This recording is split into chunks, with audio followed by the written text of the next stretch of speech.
Namaku Ayunda, seorang perempuan biasa yang saat ini sepenuh hati menjalani peran sebagai istri dan ibu. Dalam hidupku, tak ada yang lebih penting selain keluarga kecilku. Aku tinggal bersama suamiku, Rangga, dan anak kami yang baru berusia 4 tahun, Farah. Sehari-hari, rutinitasku tak jauh dari dapur, ruang tamu, dan kamar anak.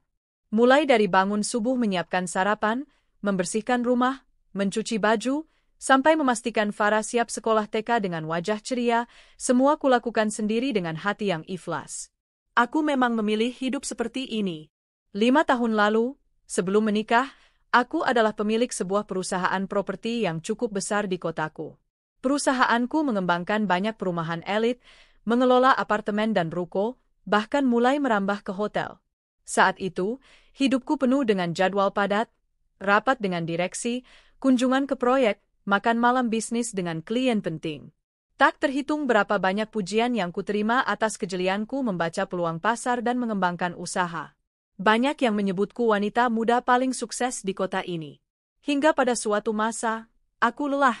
Aku ingin hidup tenang, jauh dari tekanan angka dan target. Saat itulah aku mengenal Rangga, pria sederhana yang saat itu kutemui sebagai salah satu staf marketing kontraktor yang mengerjakan proyekku. Ia sangat sopan, selalu tampak rendah hati, dan membuatku merasa nyaman. Perlahan kami dekat, lalu jatuh cinta. Rangga hanya tahu aku seorang pengusaha yang sedang transisi, aku tak pernah detail menceritakan seberapa besar perusahaanku. Aku memang tak suka pamer. Hubungan kami mengalir saja. Setelah menikah, aku memutuskan meninggalkan perusahaan. Tentu saja tidak benar-benar kulepas. Aku menunjuk Dwi, orang kepercayaanku sejak lama, untuk mengelola perusahaan. Aku tetap pemilik sahnya, semua aset atas namaku, tapi aku benar-benar menarik diri dari operasional. Aku ingin fokus menjadi istri yang baik, mengurus rumah dan anak. Aku ingin merasakan hangatnya keluarga yang dulu tak pernah kupunya karena orang tuaku lebih sibuk dengan urusan bisnis masing-masing. Sayangnya, semua tidak seindah yang kubayangkan. Setelah menikah, aku mulai melihat sikap Rangga yang sebenarnya. Dia menganggap tugasnya hanya bekerja dan membawa uang ke rumah, selebihnya semua urusan rumah tangga harus ditangani olehku. Aku tak keberatan, memang itulah pilihanku, tapi terkadang, dia meremehkanku. Dia sering berkata dengan nada bercanda tapi menusuk, "Ya kamu mana ngerti bisnis sekarang, Dun? Udah biasa kan cuma ngurus dapur sama cucian." Aku hanya tersenyum, menahan hati. Biarlah, asalkan rumah tangga kami baik-baik saja. Hubungan dengan mertua juga tak terlalu mulus. Ibunya Rangga, yang kupanggil Mama, perempuan yang sangat mementingkan penampilan. Dari ujung rambut hingga ujung kaki, semua harus branded, semua harus tampak mewah. Dia sering menatapku sinis bila aku datang hanya dengan blus sederhana dan jeans. Baginya, menantu idaman adalah perempuan yang pandai merias diri, tampil bak sosialita, bisa dia pamerkan ke lingkungan arisannya. Sementara aku, cukup memakai bedak tipis dan lip balm saja sudah merasa percaya diri. Mertua sering berkata pada Rangga, terang-terangan di hadapanku, "Ih, kenapa sih kamu nikah sama Ayunda? Lihat tuh, tetangga kita aja menantunya cantik, modis, pintar dandan. Bukan kayak Ayunda yang penampilannya biasa banget." Rangga hanya nyengir. Bahkan kadang menimpali, "Iya Ayunda nggak bisa dandan. Udah biasa bau sabun cuci." Aku hanya tertawa kecil meski hatiku nyeri. Aku tak ingin menanggapi. Bagiku, asalkan Farah bahagia, itu sudah cukup. Setiap malam, aku memandangi Farah yang tertidur pulas, mencium keningnya dalam-dalam, dan berbisik dalam hati bahwa semua ini kulakukan demi dia. Hari-hariku benar-benar sederhana. Bangun pagi, menyiapkan seragam Rangga dan Farah. Membuatkan nasi goreng atau kadang bubur ayam. Setelah Rangga berangkat kerja dan Farah diantar supir sekolah, aku lanjut mencuci baju, mengepel rumah, memasak makan siang. Kadang sore aku menjemput Farah sendiri lalu mengajaknya bermain di taman dekat rumah. Hidupku hanya berputar di lingkaran rumah tangga. Sungguh tak ada kesan glamor sedikit pun. Tapi jangan salah, semua kebutuhanku dan Farah selalu tercukupi. Meski Rangga mengira dia satu-satunya tulang punggung keluarga, diam-diam aku tetap punya pemasukan pribadi dari dividen perusahaanku. Setiap bulan Dwi mentransfer ke rekening pribadiku dalam jumlah besar, tapi aku jarang menyentuhnya. Bagiku itu dana simpanan untuk masa depan Farah. Rumah kami yang Rangga kira dibeli dari cicilannya pun sebenarnya dulu kubayar lunas dari danaku sendiri, hanya sertifikatnya sengaja kubuat atas nama bersama, demi menenangkan Rangga. Meski begitu, aku tak pernah merasa rendah diri. Aku bangga dengan pilihanku menjadi ibu rumah tangga sepenuhnya. Karena di sanalah kebahagiaan sejati bagi seorang perempuan, melihat anak sehat, suami pulang disambut hangat, rumah rapi, makan malam tersaji lezat. Sayangnya, tak semua orang memandang itu sebagai kebahagiaan. Seringkali mama mertua datang ke rumah dan hanya memandang rumah kami dengan cemberut. Katanya terlalu banyak ornamen kayu, tak terlihat modern. Katanya sofa kami sudah out of date. Lalu dia menertawakanku yang jarang ganti tas, padahal dia bisa membeli tas branded baru setiap minggu. Bahkan suatu kali dia mengajak salah satu temannya datang, lalu berkata terang-terangan di depanku, "Lihat nih menantu saya, di rumah aja kerjanya. Masak, cuci, nyapu. Kan kasihannya, nggak pernah merasa hebat." Aku hanya menanggapi dengan senyum sabar. Kadang menahan air mata di dapur. Tapi selalu kupeluk Farah erat-erat saat dia datang padaku, agar aku ingat untuk siapa semua ini kulakukan. Yang paling membuatku sakit hati adalah saat tahu mama mertua dekat dengan seorang wanita muda bernama Tania. Tania ini katanya partner arisan mama. Cantik, langsing, pintar bicara, selalu memakai gaun mahal. Tania sering main ke rumah mama mertua, bahkan kadang ikut makan malam saat kami semua berkumpul. Anehnya, Rangga pun terlihat akrab sekali dengan Tania, meski katanya hanya sebatas teman keluarga. Aku pernah memergoki mama mertua berbisik pada Tania, "Kalau kamu jadi menantu saya, pasti saya bangga banget. Beda sama si Ayunda." Tania hanya tertawa renyah, menatapku dengan tatapan mengejek. "Rangga?" Dia pura-pura tak mendengar. Padahal jelas sekali. Tapi aku tetap diam. Aku menelan semua itu demi rumah tanggaku. Kupikir, selama Rangga tetap pulang ke rumah, selama dia masih mau memeluk Farah, semua akan baik-baik saja. Aku memilih tidak banyak bicara, tak mau memperkeruh keadaan. Malam-malamku sering kulalui dengan menatap langit-langit kamar. Bertanya dalam hati, apa salahku? Apakah terlalu naif jika aku ingin menjalani peran istri biasa, tak perlu lagi bergelut dengan dunia bisnis, hanya ingin menjadi ibu penuh waktu? Apakah semua orang hanya menghargai wanita jika dia tampil mewah, dandan menor, dan sibuk pamer keberhasilan? Padahal, bukankah kebahagiaan keluarga yang seharusnya paling diutamakan? Kadang, dalam sepi, aku merindukan masa-masa saat masih memimpin perusahaan. Saat semua orang menatapku dengan hormat, memanggilku, "Bu Ayunda," mendengarkan semua arahanku tanpa berani membantah. Tapi setiap kali melihat wajah Farah yang tertidur tenang di sampingku, aku yakin ini jalanku. Aku memilih jalur ini sendiri, dan aku harus jalani dengan lapang dada. Aku tak tahu, badai besar akan segera datang. Aku tak menyangka, keputusanku hadir di pesta ulang tahun mama mertua beberapa minggu kemudian akan menjadi awal semua penghinaan yang membuatku akhirnya bangkit, menegakkan kepala, dan menunjukkan siapa diriku yang sebenarnya. Pagi itu aku sedang duduk di meja makan, membantu Farah menggambar. Suasana rumah cukup tenang. Sampai terdengar suara motor berhenti di depan pagar. Tak lama, seorang kurir datang mengetuk pintu. Dengan sopan dia menyerahkan sebuah amplop tebal berwarna emas. Aku terima dengan senyum, lalu menutup pintu pelan. Kuintip tulisan di atas amplop itu. Cantik sekali, dengan tinta emas yang berkilau. Tertulis jelas, kepada YTH. Bapak Rangga Ibu Ayunda. Kupeluk amplop itu sesaat, entah mengapa ada rasa gugup yang menelusup. Kubuka perlahan. Di dalamnya sebuah kartu undangan mewah, lengkap dengan pita satin ungu. Aku membaca isi undangan itu pelan-pelan. Dengan hormat, dalam rangka memperingati hari ulang tahun ke-55 Ibu Ratna. Kami mengundang Bapak Ibu untuk hadir dalam acara yang akan diselenggarakan pada hari tanggal Sabtu, 15 Juli, pukul 18.30 WIB. Tempat, kediaman Ibu Ratna. Merupakan suatu kehormatan bagi kami apabila Bapak Ibu berkenan hadir dan memberikan doa serta kebahagiaan. Di hari istimewa ini, hormat kami, keluarga besar Ibu Ratna. Ibu Ratna tak lain adalah mama mertua. Aku menghela napas panjang. Rasa canggung tiba-tiba menyergap. Bagaimana tidak? Beliau saja selama ini sering mencibirku.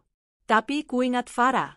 Anak kecil itu pasti senang kalau bisa bertemu sepupu-sepupunya, bermain balon atau makan kue. Aku tak mau merusak kebahagiaan Farah hanya karena rasa rikuhku sendiri. Siang harinya, Rangga pulang lebih cepat. Kulihat dia mengambil undangan itu di atas meja makan. Dia membaca sekilas lalu menaruh lagi tanpa ekspresi berarti. Sabtu kita ke rumah mama ya, kataku pelan. Rangga hanya mengangguk, iya. Jangan bikin malu ya, Dun. Itu acaranya bakal rame, banyak kenalan mama yang orang penting. Aku menelan ludah. Ucapan itu terasa menamparku. Aku hanya wanita rumah tangga. Siapa yang mau memandangku penting? Tapi kutahan semua rasa perih itu. Aku mengangguk pelan. Hari yang dinanti tiba. Sejak pagi aku sudah sibuk menyiapkan semuanya. Aku menyiapkan baju terbaik yang kupunya, sebuah gaun terusan biru muda dengan hiasan renda sederhana. Gaun itu kubeli beberapa tahun lalu saat hendak menghadiri pernikahan sahabatku. Sudah cukup lama, tapi masih sangat bagus. Kukenakan sambil bercermin. Lalu kupakai sedikit bedak, lip balm, dan pensil alis tipis. Itu saja sudah membuatku merasa cukup percaya diri. Bun, Farah cantik enggak? Kata Farah sambil berputar-putar dengan dress pink. Cantik sekali, sayang. Nanti Farah yang paling cantik di sana, pujiku sambil mengusap pipinya. Farah tertawa riang. Tak lama Rangga keluar dari kamar, sudah tampak rapi dengan jas hitam dan dasi abu-abu. Dia menatapku dari ujung kepala hingga kaki. Ekspresinya datar, lalu dia berkata, kamu nggak make up lebih tebal? Nanti malu loh sama tamu-tamu mama. Aku memaksa senyum. Segini aja udah cukup, Rang. Aku nggak biasa make up tebal. Dia hanya menghela napas panjang, lalu berjalan keluar mendahului. Farah menarik tanganku, seakan mencoba menghiburku dengan senyum polosnya. Kami tiba di rumah mama mertua menjelang maghrib. Rumah itu sangat besar, dengan taman yang penuh lampu hias. Di halaman terpasang tenda megah berwarna putih keemasan. Para tamu sudah banyak berdatangan. Mobil-mobil mewah berjejer di pinggir jalan. Musik lembut mengalun dari sound system. Para pelayan sibuk mondar-mandir membawa baki minuman dan camilan. Aku menggenggam tangan Farah erat-erat. Dalam hati menenangkan diri, tak apa, Dun. Kamu di sini bukan untuk mereka. Kamu hanya mau Farah senang. Kami masuk lewat karpet merah. Seorang MC sudah berdiri di panggung kecil, memandu acara. Kulihat banyak wanita berdandan sangat mewah, gaun mereka berkilau di sorot lampu. Perhiasan emas dan berlian bertebaran di leher dan telinga mereka. Sementara aku hanya mengenakan kalung perak tipis, hadiah Rangga saat ulang tahun pernikahan pertama kami. Aku mencuri pandang ke arah Rangga. Dia tampak langsung berbaur dengan beberapa koleganya, membicarakan entah apa. Aku hanya berdiri canggung di samping Farah. Tak lama, kulihat mama mertua muncul. Dia mengenakan kebaya ungu tua bertabur payet, rambutnya disanggul rapi dengan tusuk konde emas. Cantik memang, tapi tatapan matanya langsung membuatku menunduk. Oh Ayunda, datang juga toh kamu, kata mama mertua dengan nada sinis. Aku menunduk sopan. Ya Ma, selamat ulang tahun ya. Semoga sehat selalu. Dia hanya menatapku, bibirnya menyungging senyum tipis yang lebih mirip ejekan. Lalu matanya tertuju pada Farah. Wajahnya sedikit melunak. Sini cucu cantik, peluk Oma dulu. Farah langsung memeluknya. Aku lega, paling tidak anakku tetap disayang. Tiba-tiba terdengar suara tertawarnya. Wah Bu Ratna, cantik sekali malam ini. Aku menoleh. Itu Tania, si wanita pelakor yang sering main ke rumah mama mertua. Malam itu dia tampak memesona sekali dengan gaun merah menyala, lipstik tebal, dan sepatu hak tinggi menjulang. Oh Tania sayang, kamu juga cantik sekali, kata mama mertua sambil merangkul pinggangnya. Mereka berdua tampak seperti ibu dan anak sungguhan. Tatapan Tania menelisik padaku, dari ujung kaki hingga kepala. Lalu dia menahan tawa kecil, berbisik di telinga mama mertua yang langsung tertawa pula. Aku tak tahu apa yang mereka bicarakan, tapi jelas sekali ejekan itu tertuju padaku. Aku hanya menarik napas panjang, berusaha tak menggubris. Farah masih berdiri di sampingku, menatap keheranan. Acara terus berlanjut. MC mulai memanggil nama-nama tamu kehormatan. Mereka diminta naik panggung untuk memberi ucapan. Mama mertua tampak sangat bahagia, dikelilingi teman-temannya. Sesekali terdengar candaan mereka tentang tas baru, perhiasan berlian terbaru, atau destinasi liburan mahal. Aku hanya diam di sudut ruangan, memeluk Farah sambil tersenyum kaku. Beberapa tamu yang lewat menatapku heran, mungkin bertanya-tanya siapa perempuan biasa dengan anak kecil ini. Seorang ibu bahkan sempat membisikkan pada temannya, "Itu istrinya Rangga ya? Ikut sederhana banget sih. Kirain menantu Bu Ratna pasti kayak sosialita." Aku pura-pura tak mendengar. Hanya menunduk sambil mengusap rambut Farah. Tak lama, kulihat Rangga datang menghampiri, wajahnya sedikit gelisah. "Kamu jangan diam aja di pojok gini, Dun. Nanti mama malu loh diliatin temen-temennya. Kamu tuh harusnya bisa lebih nyambung ngobrol. Jangan kelihatan kampungan." Aku memandangnya dengan hati tercabik. "Aku nggak kampungan, Rang. Aku hanya nggak terbiasa basa-basi."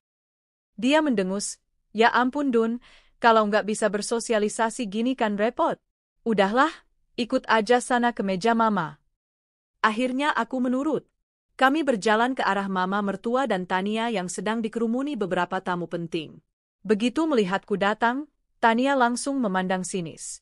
Mama mertua menatapku dari kepala sampai kaki, lalu tertawa kecil. "Oh, Ayunda, kamu gaun lama ya? Mama rasa mama pernah lihat itu waktu pernikahan sepupu kamu, iya kan? Hehe." Tania aja tiap minggu ganti baju baru. Tania pura-pura menutup mulutnya sambil cekikikan. "Aduh Bu Ratna, jangan gitu dong. Nanti Kak Ayunda tersinggung." "Tersinggung?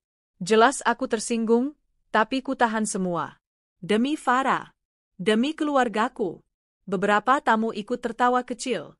Rasanya tubuhku membeku. Wajahku panas, tapi ku tahan agar tak menangis. Farah meremas tanganku, menatapku bingung. Aku balas menggenggamnya erat. Dalam hati aku berbisik, "Sabar ya, Dun. Kamu kuat." Tapi ternyata, semua baru permulaan. Penghinaan sesungguhnya baru akan terjadi. Dan aku sama sekali belum siap menghadapi bagaimana kelanjutannya. Aku berdiri di antara kerumunan tamu dengan hati yang semakin mengecil. Suara musik menggema, lampu-lampu gantung berkilau, tawa para undangan bersahutan, tapi rasanya aku seperti terjebak di dunia yang sama sekali bukan milikku. Sementara itu, mama mertua semakin menjadi pusat perhatian. Ia sibuk berbincang dengan tamu-tamunya, menyanjung perhiasan mereka, membahas investasi, juga merencanakan liburan mewah ke Eropa. Tania tak lepas dari sisinya, berdiri menempel seperti anak kandungnya sendiri. Sesekali Tania tertawa genit pada pria-pria yang lewat, seolah menggoda siapa saja yang memandang. Aku hanya bisa menunduk, meremas tangan Farah yang sedari tadi mulai gelisah. Beberapa pelayan mondar-mandir membawa baki berisi koktail dan kudapan mewah. Bau parfum mahal bercampur aroma makanan memenuhi ruangan. Aku menatap Rangga yang sudah asyik mengobrol dengan beberapa kerabat jauh, sama sekali tak mempedulikan aku dan anaknya. Tiba-tiba MC naik ke panggung dan memanggil mama mertua untuk maju. Semua tamu bertepuk tangan meriah. Mama mertua melambai-lambaikan tangan Mbak Ratu, lalu berjalan anggun didampingi Tania. Mereka berdiri di panggung sambil tersenyum lebar. "Terima kasih semua yang sudah hadir malam ini di hari ulang tahun saya yang ke-55, kata mama mertua lantang. "Saya merasa sangat berbahagia karena dikelilingi orang-orang yang saya cintai, termasuk Tania, gadis manis yang sudah saya anggap seperti anak saya sendiri." Tania langsung memeluk lengan mama mertua. Para tamu bersorak kecil, beberapa wanita menutup mulut pura-pura terharu. Aku hanya menatap kosong. Rasa nyeri tiba-tiba mencengkeram dadaku. Aku menoleh ke Rangga. Dia ikut tersenyum bangga ke arah panggung, menatap Tania dengan pandangan berbeda. Rasanya seperti ditikam sembilu. Ingin rasanya aku mengajak Farah pulang saat itu juga, tapi kakiku seperti berakar di lantai. MC lalu mengarahkan mic ke beberapa tamu agar mereka bisa menyampaikan ucapan selamat. Giliran demi giliran lewat. tawa dan tepuk tangan terus bergema. Hingga tiba-tiba, seorang wanita setengah baya yang tadi sibuk mengamati penampilanku, tiba-tiba berseru keras. "Bu Ratna, katanya menantu ibu ada di sini juga ya? Yang, apa namanya? Oh, yang sederhana itu." Beberapa tamu langsung melirik padaku. Mama mertua menoleh, menatapku dengan tatapan menilai dari ujung rambut ke ujung kaki. Bibirnya langsung menyungging senyum sinis. "Oh iya," sahut mama mertua. "Itu dia, Ayunda, menantu saya." Lalu dia menoleh ke Tania. "Coba Tan, kamu lihat deh. Ini nih menantu kesayangan saya yang spesial." Suara tawa berhamburan di mana-mana. Tania menatapku dari atas ke bawah, lalu tertawa lepas sambil menutup mulut. "Aduh Bu Ratna, cantik ya. Natural banget, sampai-sampai kayak nggak dandan sama sekali," ujarnya mengejek. Semua orang tertawa lagi. Hatiku menjerit, pipiku panas. Ingin sekali aku berbalik dan lari membawa Farah keluar dari sana. Tapi sebelum sempat melangkah, mama mertua melambai memanggilku. "Ayunda, sini dong sayang." Naik panggung, kasih ucapan buat mama, katanya dengan suara pura-pura manis. Aku menatap Rangga meminta bantuan, tapi dia hanya memberi isyarat dengan matanya agar aku maju saja. Dengan langkah gemetar, aku naik ke panggung, menggandeng Farah erat-erat. Begitu sampai di samping mama mertua, tiba-tiba dia meraih bahuku. Senyumnya hilang, berganti wajah dingin yang menakutkan. Dia membisik keras di telingaku, tapi cukup terdengar oleh beberapa tamu terdekat. "Kamu ini ya, Ayunda, datang ke pesta pakai baju murah begitu, bikin malu keluarga. Kamu pikir ini pesta orang kampung?" Aku tercekat. Belum sempat membela diri, tiba-tiba plak, tamparan keras mendarat di pipiku. Dunia seolah berhenti berputar. Suara musik hilang, tawa orang-orang berubah jadi gumaman syok. Aku terhuyung. Farah menjerit kecil memeluk pinggangku. Aku menatap mama mertua dengan mata panas. Pipiku berdenyut nyeri, telingaku berdenging. Tania menatapku dengan senyum puas, lalu berbisik pada tamu di sampingnya hingga mereka terkekeh.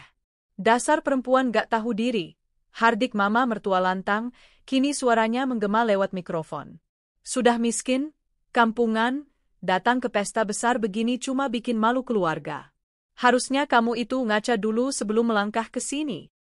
Beberapa tamu menutup mulut, pura-pura kaget tapi wajah mereka jelas menahan tawa. Tania tertawa semakin keras. Beberapa wanita lain saling berbisik, menatapku penuh cemooh. Aku menatap ke arah Rangga, berharap dia akan maju membela. Tapi suamiku hanya berdiri diam dengan rahang mengeras. Alih-alih menolong, dia malah menunduk, seperti malu mengakui aku istrinya. Dadaku sesak. Farah mulai menangis. Aku berjongkok memeluknya, membisikkan kata-kata menenangkan meski suaraku sendiri bergetar. Mama mertua menatap kami dengan tatapan jijik. Lalu dia melambai pada dua orang pelayan. "Tolong antar dia keluar. Saya nggak mau dia ada di pestaku lagi." Dua pelayan mendekat dengan wajah tak enak. Mereka menggandeng tanganku pelan, seolah ingin mengusirku dengan sopan, tapi tetap saja rasanya menyakitkan. Farah memeluk leherku erat, menangis. "Bunda? Bunda kenapa dimarahin Oma?" Aku hanya menggeleng sambil menahan tangis. Kucium keningnya. "Nggak apa-apa, sayang. Kita pulang aja ya." Tania menatap kami dengan sorot mata penuh kemenangan. "Hati-hati ya Bun, jangan sampai nanti malu lagi di tempat umum," katanya sengaja keras agar semua orang mendengar. Gelak tawa meledak di sana-sini. Langkah kakiku lunglai. Aku digiring melewati kerumunan tamu yang kini memandangiku dengan sorot iba bercampur sinis. Beberapa menutup mulut menahan tawa, beberapa lagi hanya memalingkan muka, pura-pura tak melihat. Dunia rasanya runtuh menimpaku malam itu. Begitu sampai di luar gerbang, pelayan melepaskan tanganku. Aku langsung memeluk Farah erat-erat, berjalan cepat menuju mobil. Hanya suara tangis Farah yang terdengar malam itu. Tak ada lagi musik, tak ada lagi lampu indah, hanya gelap pekat yang merayap ke hatiku. Dalam perjalanan pulang, aku hanya diam. Rangga akhirnya menyusul, naik mobil sendiri. Dia duduk di kursi sopir dengan wajah kesal. "Bisa-bisanya kamu bikin malu kayak gitu di depan semua orang, Dun," bentaknya tiba-tiba. Aku menoleh cepat, terkejut. Aku yang bikin malu? Rang, aku nggak salah apa-apa. Mama yang tiba-tiba tampar aku di depan umum. Dia menatapku tajam lewat kaca spion. Yaitu karena kamu nggak ngerti tempat, Dun. Kamu tuh harusnya tahu diri, acara mama itu penuh tamu penting. Penampilan kamu kayak gitu? Nggak salah kalau mama malu. Air mataku menetes tanpa bisa kubendung lagi. Jadi, kamu lebih peduli sama gengsi mama daripada harga diri istri kamu sendiri. Rangga hanya diam. Matanya menatap lurus ke depan, rahangnya mengeras. Farah mulai terisak lagi. Aku langsung memeluknya. Nggak apa-apa sayang, Bunda ada di sini. Kita kuat ya? Sesampainya di rumah, Rangga langsung masuk tanpa menungguku yang masih membereskan tas Farah. Saat aku menuntun Farah ke kamar, terdengar suara pintu kamar kami dibanting keras dari dalam. Aku memejamkan mata, mencoba menguatkan diri. Malam itu aku tak bisa tidur. Pipiku masih terasa perih, dadaku semakin sesak mengingat semua tatapan merendahkan di pesta tadi. Ingatan tentang Tania yang menertawakan aku, mama mertua yang menamparku, dan Rangga yang diam saja, semua berputar di kepalaku. Aku duduk di tepi ranjang Farah, mengelus rambutnya yang kini tertidur pulas setelah kelelahan menangis. Maaf ya sayang, Bunda janji suatu hari nanti kita nggak akan diinjak-injak orang lagi. Dan saat itulah, sesuatu di dalam diriku mulai berubah. Seperti ada bara yang mulai menyala pelan-pelan. Harga diriku, martabatku, yang selama ini kutekan demi keluarga, tiba-tiba bangkit. Aku menatap ke jendela kamar, ke arah gelap malam di luar sana. Dalam hati aku berjanji, suatu hari, mereka semua akan melihat siapa Ayunda sebenarnya. Bukan hanya wanita biasa yang sibuk mengurus rumah dan anak, tapi pemilik kerajaan bisnis yang jauh lebih besar dari apapun yang mereka kira. Dan hari itu akan datang lebih cepat dari yang mereka bayangkan. Pagi setelah malam panjang yang penuh air mata, aku bangun dengan kepala berat. Mataku bengkak, pipiku masih sedikit lebam bekas tamparan mama mertua. Kupandangi wajah Farah yang masih lelap. Anak sekecil itu harus ikut menyaksikan ibunya dihina sedemikian rupa. Rasanya hatiku kembali terkoyak. Aku pelan-pelan keluar kamar, berniat membuat sarapan untuk Farah. Begitu melangkah ke ruang makan, kulihat Rangga duduk di kursi dengan wajah muram, menatap secarik kertas di depannya. Kopi yang biasa kusediakan untuknya sudah dia buat sendiri, terlihat dari gula yang masih berserakan di meja. Kamu belum bersihin rumah ini juga, Dun? Masa istri kerjanya cuma tidur sampai siang, katanya sinis, padahal jam baru menunjukkan pukul 7. Aku menahan napas. Biasanya aku akan meminta maaf meski tak salah, tapi hari ini ada yang berbeda dalam hatiku. Aku terlalu lelah. Terlalu banyak luka yang kutelan diam-diam. Aku bangun kok dari subuh, Rang. Farah semalam baru tidur jam 2, nangis terus gara-gara kejadian di pesta. Kamu juga tahu itu, jawabku pelan. Dia hanya mendengus, lalu menatapku tajam. Udahlah Dun, aku juga nggak mau banyak debat. Aku udah ngomong sama mama. Kita sepakat, kamu sama Farah lebih baik tinggal di tempat lain dulu. Aku menatapnya tak percaya. Apa maksud kamu? Kamu mau ngusir aku dari rumah ini? Rumah ini kan kita beli sama-sama? Rumah ini kita cicil dari gajiku, Dun. Kamu kan nggak kerja, jadi ya jelas semua dari aku. Lagi pula, kamu nggak cocok di sini. Kamu bikin malu keluarga kemarin malam, potong Rangga cepat, nada suaranya menohok. Aku menghela napas panjang, menahan air mata yang mulai menggenang. Ingin rasanya berteriak padanya bahwa uang cicilan rumah ini sebenarnya juga dari rekeningku, rekening yang terisi dividen perusahaan besar yang masih atas namaku sampai hari ini. Tapi harga diriku menahan. Kalau selama ini aku memilih diam demi menjaga keharmonisan rumah tangga, maka biarlah. Kalau dia ingin menyingkirkanku, aku tak akan memohon. Baiklah Rang, kataku akhirnya, suaraku nyaris berbisik. Kalau itu maumu. Tapi aku akan bawa Farah. Dia terdiam sesaat. Kemudian mengangguk acuh. Terserah. Yang penting jangan bikin ribet. Aku melangkah kembali ke kamar dengan hati kosong. Kubuka lemari pelan-pelan, mengeluarkan pakaian Farah, mainan kesayangannya, lalu beberapa baju milikku. Kupikir, tak usahlah banyak-banyak. Aku hanya mengambil apa yang perlu. Farah bangun saat aku sibuk menjejalkan barang ke koper. Matanya masih sembab. Bunda, kita mau kemana? Aku tersenyum, berusaha menenangkan. Kita mau jalan-jalan, sayang. Mau tinggal di tempat lain yang lebih seru. Dia langsung merangkulku. Yang penting sama Bunda terus ya? Selamanya, nak, bisikku sambil mencium keningnya. Tak ada yang mengantarku keluar rumah. Rangga hanya menatapku sekilas dari sofa, sibuk dengan ponselnya, sementara aku menggandeng Farah menuju taksi yang kupesan. Sopir taksi menatap kami dengan heran saat kulihat mataku basah. Tapi dia tak bertanya apa-apa. Hanya membantuku menaikkan koper ke bagasi. Kemana, Bu? Tanyanya sopan. Aku menghela napas panjang, lalu menyebutkan alamat rumah lamaku, rumah besar yang dulu kutinggali sebelum menikah. Rumah yang selama 5 tahun ini kosong kecuali penjaga dan staf yang setia merawatnya. Sopir itu menatapku sekilas lewat kaca spion, seperti tak menyangka dengan alamat tujuan yang berada di kawasan elit kota. Aku hanya diam menatap keluar jendela, mencoba menenangkan Farah yang memeluk pinggangku erat-erat. Perjalanan sekitar setengah jam terasa sunyi. Begitu memasuki gerbang kompleks rumahku, kulihat pagar besar hitam emas itu masih kokoh berdiri, dijaga satpam bernama Pak Wardi, yang langsung tersenyum lebar melihatku. Bu Ayunda? Alhamdulillah, Ibu pulang juga, katanya harus sambil membungkuk sopan. Aku turun dari mobil, menatap rumah besar 3 lantai itu dengan hati campur aduk. Iya Pak Wardi, akhirnya saya pulang. Pak Wardi membantu membawakan koper. Farah menatap rumah megah itu dengan takjub. Bunda, ini hotel ya? Aku tertawa kecil sambil mengusap pipinya.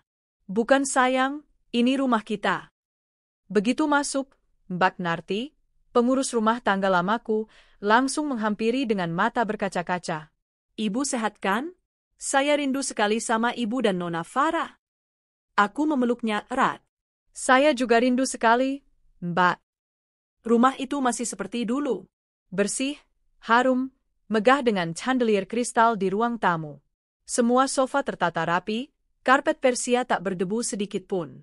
Mbak Narti dan beberapa staf memang selalu merawat rumah ini, seperti sudah kukatakan dulu, rumah ini tetap hidup, menunggu aku pulang kapan saja.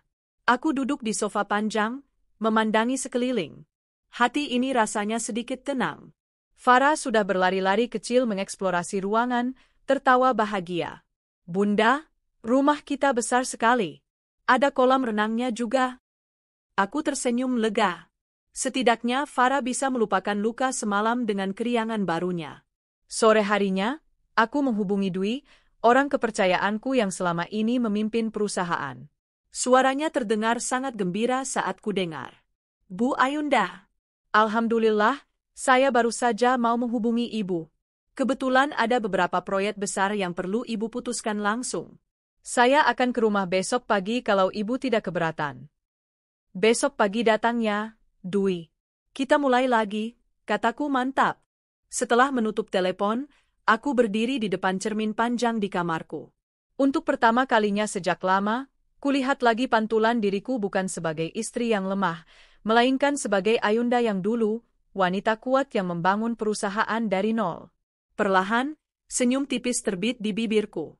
Mulai sekarang, Dun, kamu tidak akan membiarkan siapapun menginjak harga dirimu lagi. Keesokan harinya, Dwi datang membawa beberapa map proyek. Kami duduk di ruang kerja yang selama ini kosong, kini kembali terasa hidup. Dia memaparkan laporan keuangan, prospek investasi baru, dan beberapa klien asing yang ingin bekerja sama. Semua masih menunggu Ibu, kata Dwi semangat. Saya senang sekali Ibu akhirnya kembali memimpin sendiri. Aku menatap semua data itu. Betapa selama ini aku benar-benar mempercayakan segalanya pada Dwi. Syukurlah dia jujur dan sangat loyal. Dalam diam, kuucapkan doa syukur. Baik, Dwi. Mulai hari ini, saya kembali. Kita akan lebih agresif ke pasar. Siapkan tim rapat minggu depan, saya mau lihat satu persatu kepala divisi, kataku dengan nada pemilik yang dulu sempat hilang. Dwi mengangguk mantap. Siap, Bu. Hari-hari berikutnya penuh kesibukan. Aku kembali memakai setelan blazer, sepatu hak tinggi, tas kerja kulit. Mobilku, yang selama ini hanya dipanaskan seminggu sekali oleh Pak Wardi, kini kembali mengantar jemputku ke kantor pusat. Para karyawan terbelalak saat melihat aku masuk ke lobi kantor. Beberapa langsung berdiri dan menunduk dalam hormat. "Selamat pagi Bu Ain." Aku hanya mengangguk dengan senyum tipis. Di dalam hatiku, rasanya seperti pulang ke takhta. Rapat demi rapat kulalui dengan tegas. Perlahan aku menata ulang struktur perusahaan, membenahi tim marketing, mengaudit beberapa divisi yang mencurigakan. Dalam 2 minggu saja, geliat perusahaan ini mulai terasa lebih hidup. Farah juga tampak senang. Dia ikut pindah ke sekolah baru dekat rumah kami. Setiap sore saat aku pulang kerja, dia sudah menungguku di ruang tengah sambil bermain boneka. "Bunda cantik sekali sekarang," katanya polos saat melihatku pulang dengan riasan natural dan pakaian kerja elegan. Aku meraih tubuhnya, memeluk erat-erat. "Bunda cantik karena Farah juga anak baik. Kita berjuang barengnya, nak." Malam-malamku tak lagi diisi tangis. Kini gantinya adalah meneliti laporan proyek, menandatangani dokumen penting, atau sesekali dinner meeting dengan investor asing. Kehidupan lamaku kembali, tapi kali ini terasa lebih mantap. Karena kini aku melakukannya bukan sekadar untuk ambisi, melainkan untuk menegakkan harga diri dan membangun masa depan Farah. Dalam hati, aku bersyukur pernah jatuh sedalam itu. Karena dari titik itulah aku bangkit, jauh lebih tinggi. Dan suatu saat nanti, Rangga, mama mertua, bahkan Tania, akan melihat siapa sebenarnya wanita yang dulu mereka hina sebagai ibu rumah tangga kampungan. Mereka akan tahu betapa besar kesalahan mereka menyepelekanku. Dan hari itu, aku bersumpah, akan segera tiba. Hari itu, matahari baru naik tinggi saat aku tiba di kantor pusat. Mobilku berhenti tepat di lobi. Begitu sopir membukakan pintu, semua mata langsung menoleh. Satpam, resepsionis, sampai karyawan yang lalu lalang menatapku dengan kagum sekaligus penuh hormat. Aku turun dari mobil dengan percaya diri. Hari ini aku mengenakan long coat putih susu yang menjuntai anggun, tas kerja kulit hitam, dan sepatu hak 10 cm. Rambut panjangku kusisir rapi, makeup flawless menonjolkan bentuk wajahku yang tegas tapi lembut. "Selamat pagi, Bu Ayunda," sapa para karyawan satu persatu. Aku hanya mengangguk kecil sambil melempar senyum tipis. Rasanya seperti dulu lagi, saat semua orang memandangku bukan sebagai istri tak berdaya, tapi sebagai pemimpin mereka. Bedanya, kini ada bara yang jauh lebih besar dalam dadaku. Karena ini bukan lagi sekadar soal bisnis, melainkan harga diriku sendiri. Begitu tiba di lantai eksekutif, Dwi sudah menunggu dengan beberapa map. "Bu, ini laporan meeting sama klien besar dari Surabaya kemarin. Mereka sangat tertarik proyek kita." Aku membaca sekilas, lalu menandatangani. "Bagus. Nanti siang kita hubungi lagi mereka. Saya juga mau review proposal merger minggu depan." "Baik Bu," jawab Dwi cepat. Kami berjalan ke ruang rapat besar, tempat para kepala divisi sudah duduk menunggu. Begitu aku masuk, semua langsung berdiri. Sekilas kulihat beberapa wajah menegang.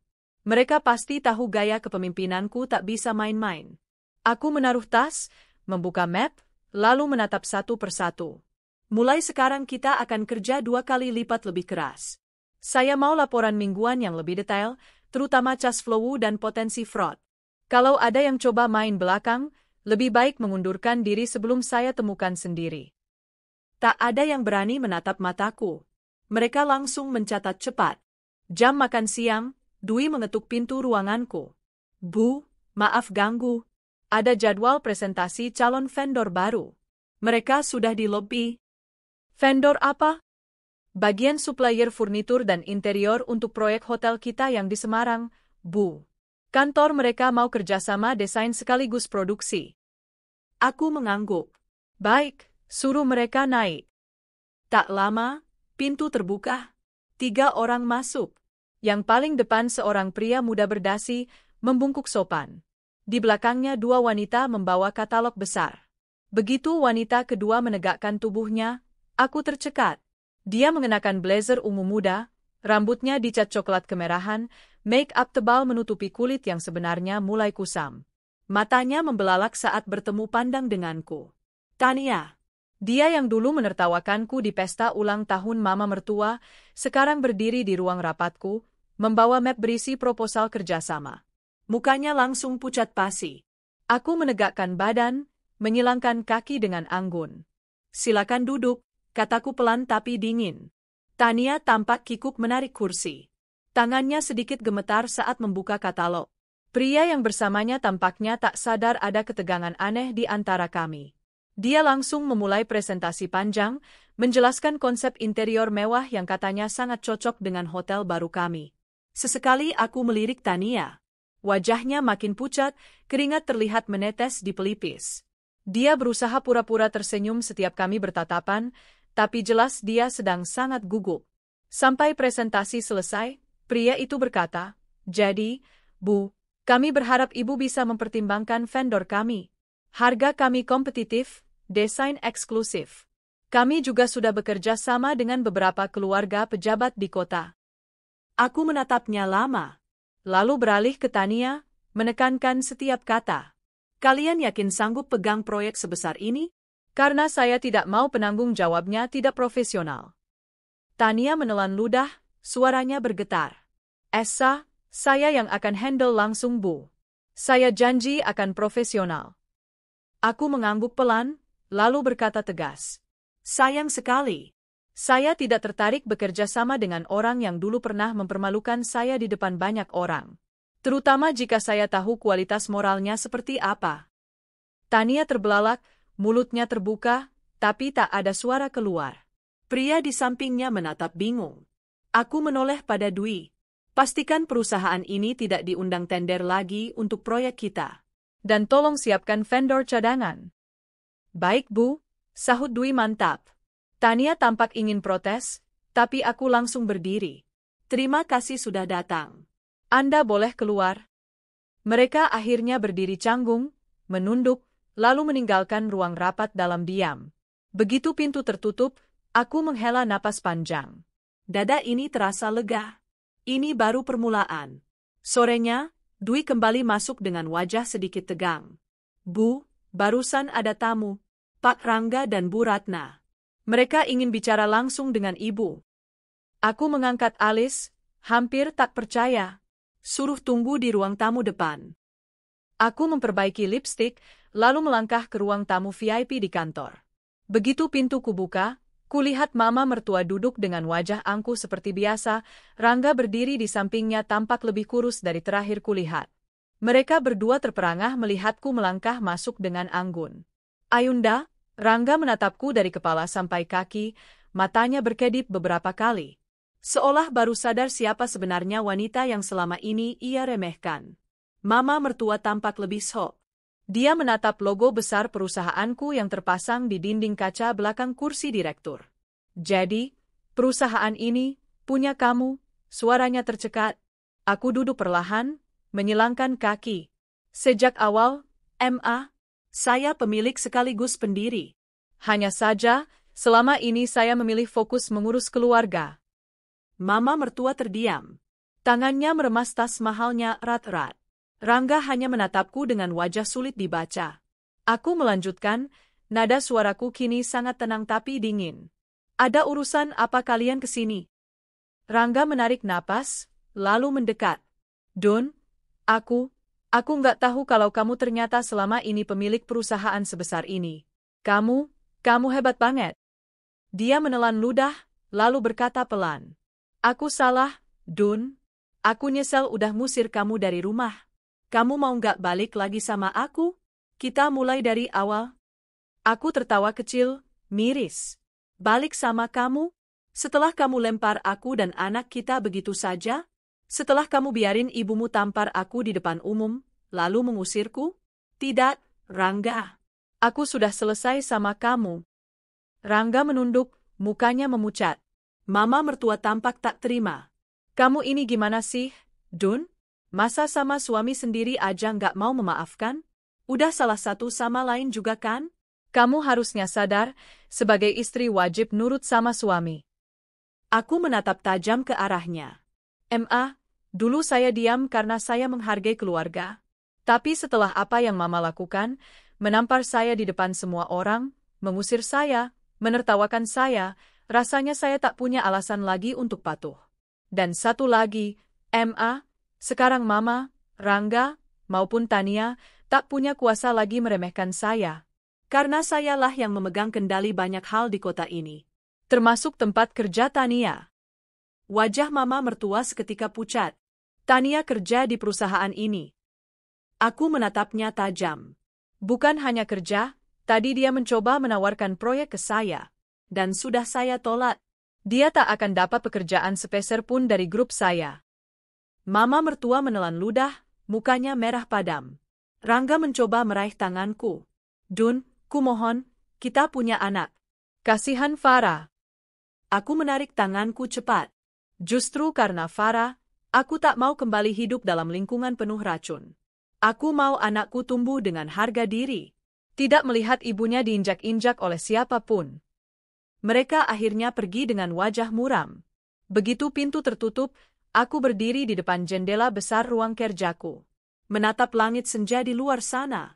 Untuk pertama kalinya sejak lama, dadaku benar-benar terasa lapang.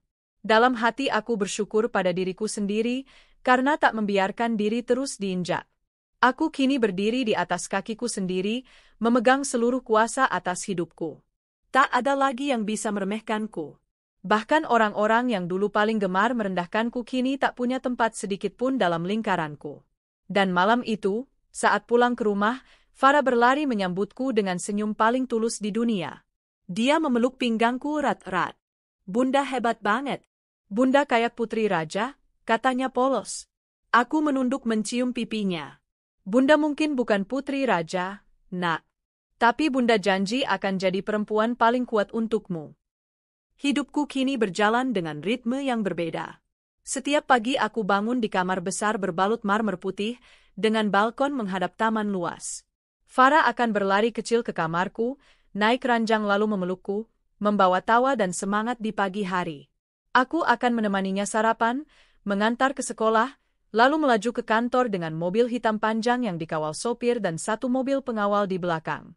Kehidupan baruku, yang sebenarnya adalah kehidupanku dulu, kini kembali utuh, bahkan lebih kokoh. Aku tak lagi harus menahan diri, tak perlu merendahkan harga diri demi siapapun. Di kantor, bisnis terus berkembang. Aku membuka 2 cabang hotel baru, memperluas jaringan restoran, juga mulai terjun ke properti premium. Dalam waktu singkat, namaku kembali jadi buah bibir di kalangan pebisnis besar. Banyak orang yang dulu pura-pura tak kenal, kini tiba-tiba mengirim bunga, hampers, dan undangan gala dinner. Semuanya ingin menjilat. Tapi tidak ada yang semenarik ketika suatu hari Dwi masuk ke ruang kerjaku dengan wajah sedikit kikuk. Bu, di lobi ada tamu yang mendesak ingin bertemu ibu. Aku menegakkan punggung, menutup laptop. Siapa? Dia menelan ludah. Bu Ratna. Ibu mertua ibu. Seketika dadaku terasa ditusuk. Setelah semua yang terjadi, kini dia datang menemuiku. Aku menarik napas panjang. Baiklah, suruh dia naik, kataku akhirnya. Beberapa menit kemudian, pintu ruanganku terbuka.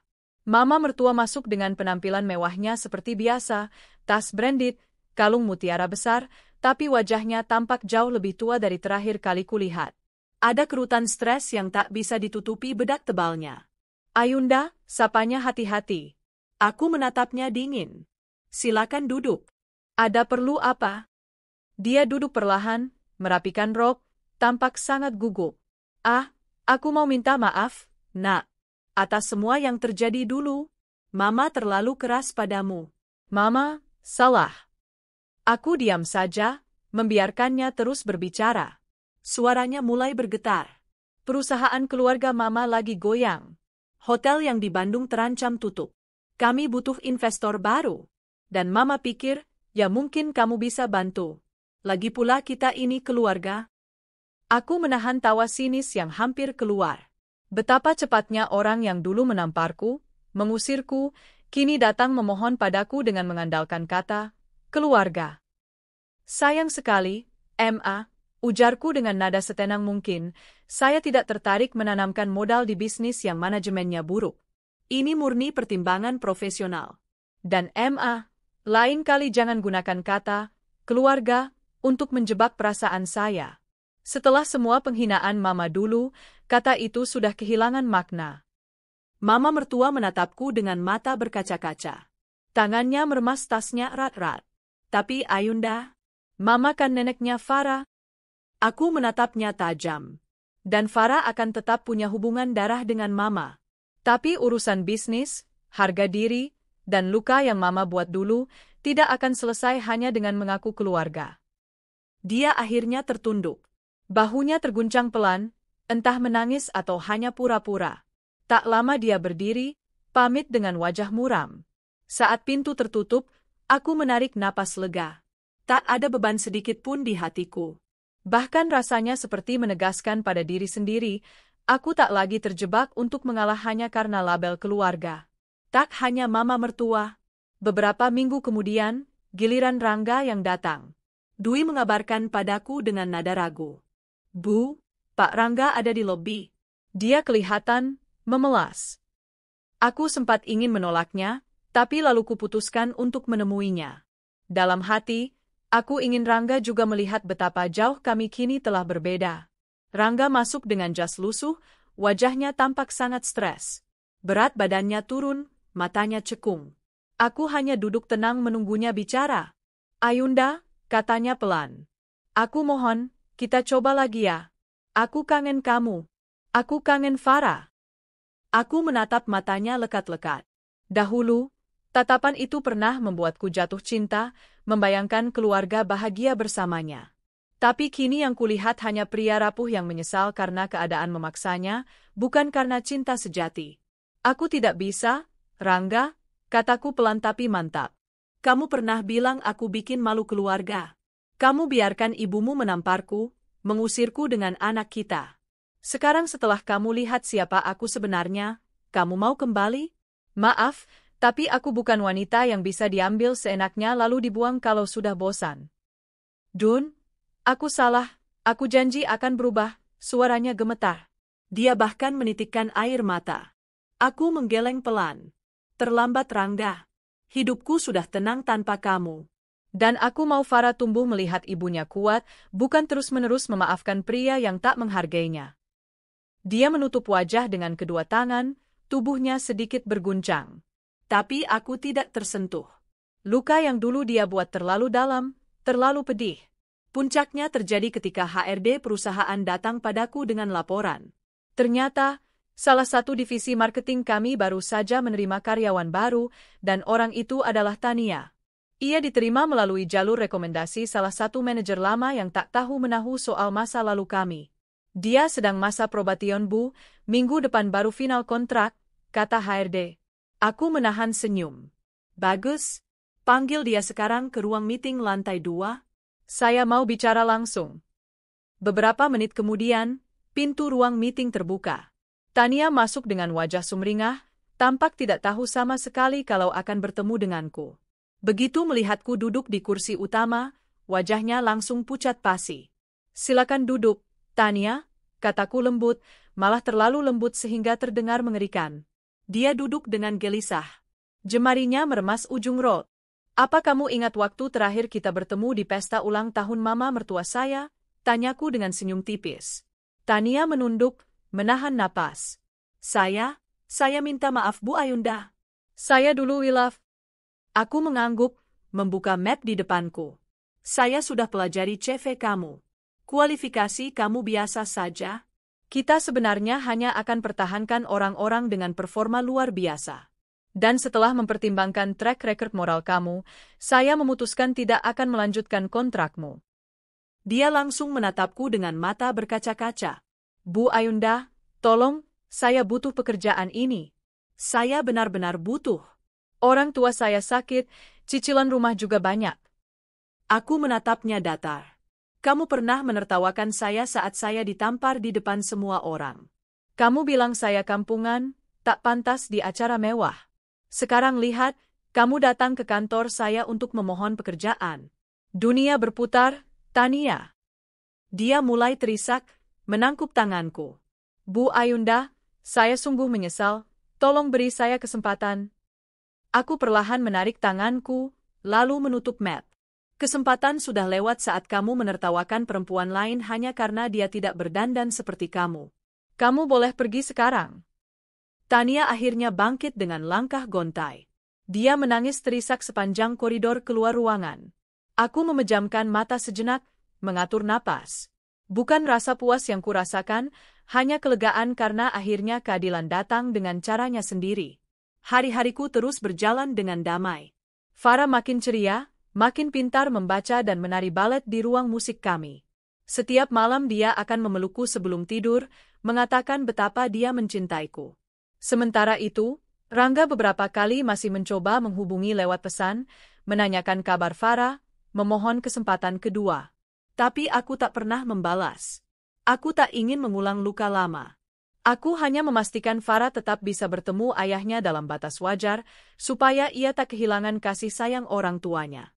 Tapi soal aku dan Rangga, tidak ada jalan kembali.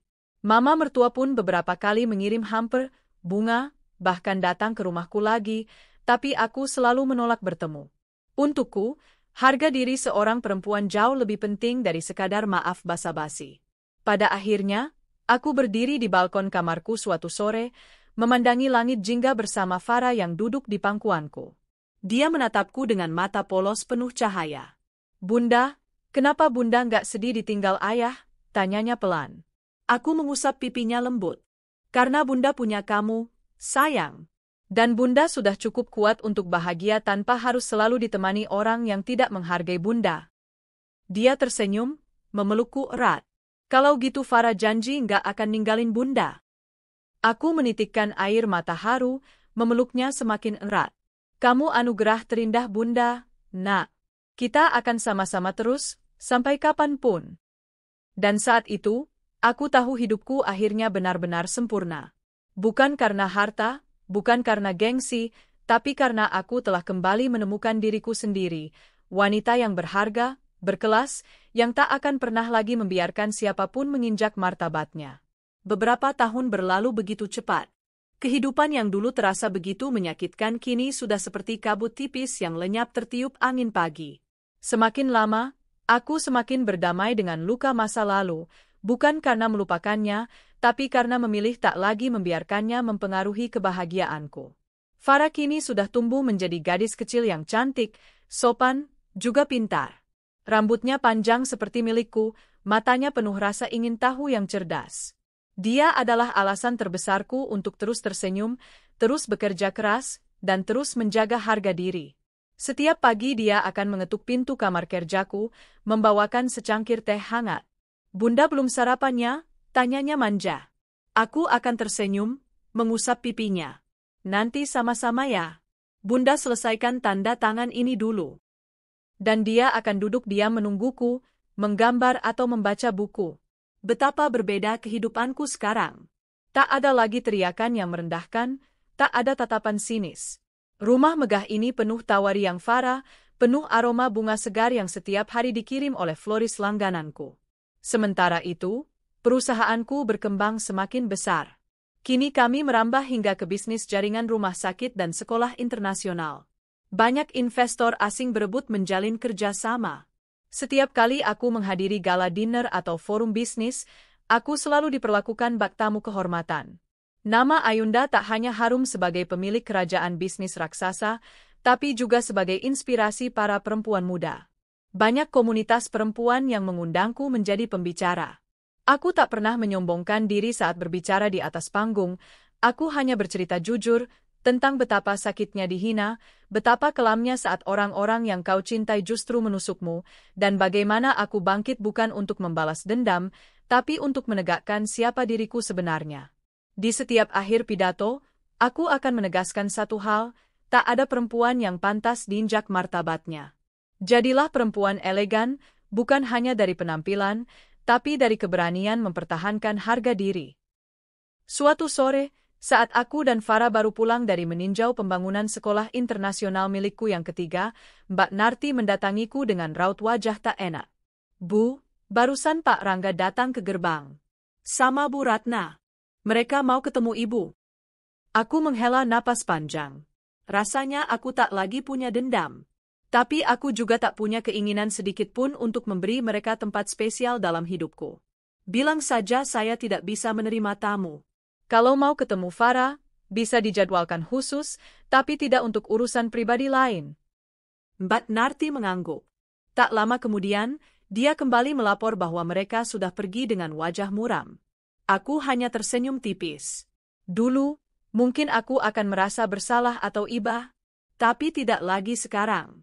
Luka hati yang dulu mereka buat terlalu dalam, tak bisa sekadar ditambal basa-basi. Mereka harus menerima bahwa kini hidupku sudah sangat jauh berbeda, dan tak ada tempat bagi mereka untuk ikut menumpang di kebahagiaanku. Aku makin sering muncul di televisi dalam wawancara atau program CSR. Suatu kali, sebuah stasiun TV nasional menayangkan liputan khusus tentang perjalanan hidupku, mulai dari merintis usaha kecil-kecilan di garasi rumah orang tuaku dulu, hingga memiliki jaringan bisnis lintas negara. Di akhir acara, produser TV memintaku mengirimkan beberapa foto keluarga masa lalu. Aku hanya mengirimkan foto saat masih bersama orang tuaku dan Farah. Tak ada satupun foto Rangga atau mama mertuaku. Aku ingin menegaskan, merekalah masa laluku yang tak perlu lagi dibanggakan. Liputan itu viral. Banyak orang yang dulu menertawakanku, kini diam-diam membisikkan penyesalan. Bahkan beberapa teman kuliah Rangga yang dulu ikut menatapku sebelah mata saat di pesta ulang tahun mama mertua, kini justru datang menawarkan proyek. Aku hanya tersenyum sopan setiap kali mereka memuji-muji, tapi hatiku dingin. Aku menolak semua proyek dari lingkaran masa lalu yang pernah ikut menertawaiku. Bukan karena dendam, tapi sebagai bentuk prinsip. Aku hanya mau dikelilingi orang yang benar-benar menghargai manusia, bukan hanya memuja nama besar. Suatu hari di sebuah gala dinner mewah bertema charity, aku datang mengenakan gaun biru dongker bertabur kristal. Farah menemaniku, sudah cukup besar untuk mengerti etika acara formal. Dia terlihat memesona dengan dress putih dan pita di rambutnya. Di sana, tanpa kuduga, aku kembali bertemu Tania. Dia tampak jauh lebih pucat, tubuhnya kurus, make-up menutupi wajah yang lelah. Dia menatapku dengan mata memohon, lalu mendekat saat aku sedang mengambil minuman.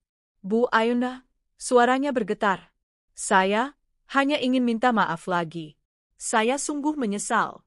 Saya kehilangan banyak hal sejak kejadian itu. Saya sekarang bekerja serabutan. Tidak mudah? Aku menatapnya lama.